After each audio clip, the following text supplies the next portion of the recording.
आरंभ हेलाणी वर्षार तांडव हेब प्रबलरू प्रबलतर वर्षा वर्षा सांगकु प्रचुर कुआपथर माड़ धन जीवन प्रति विपद आसिला बड़ खबर भुवनेश्वर पाणीपाग विभाग तरफरु प्रत्येक 15 मिनिट रे बदलुची पाणीपागर स्थिति गंजाम नयागढ़ कंधमाल गजपति रे वर्षार प्रकोप देखिबा पाई मिलुछि। संबलपुर देवगढ़ रे मध्य चलीछि लगाण वर्षा आज मध्यरात्रि परठू वर्षार रूप बदलिब एवं तांडव रूप धारण करिबो। आज राज्य सारा मेघुआ पाग लागि रहिछि।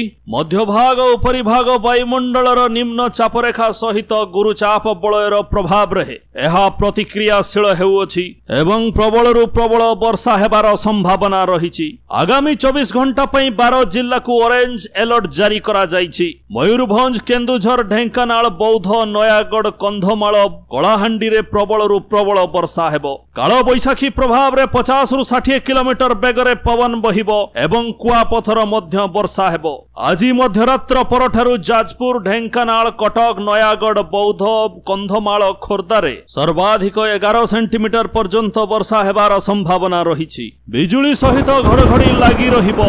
एही जिल्ला मानंकरे कुआपथर वृष्टि अधिकरु अधिकतर हेबो। जदि आपण माने एहिठारे रही हमर वीडियो देखुथांती दया करी सतर्क होई जांतु। बाहर को बाहरंतु नहीं। कंधमाल बौद्ध सोनपुर अनुगुल एवं ढेंकानाल रे प्रबलरू प्रबलतर कुआपथर वृष्टि हेबो। मत्स्यजीवी मानंक पई बड़ सूचना समुद्र भीतर को जीवा पई मना कला भुवनेश्वर पाणीपाग विभाग। ब्यूरो रिपोर्ट सुवर्ण ओडिशा।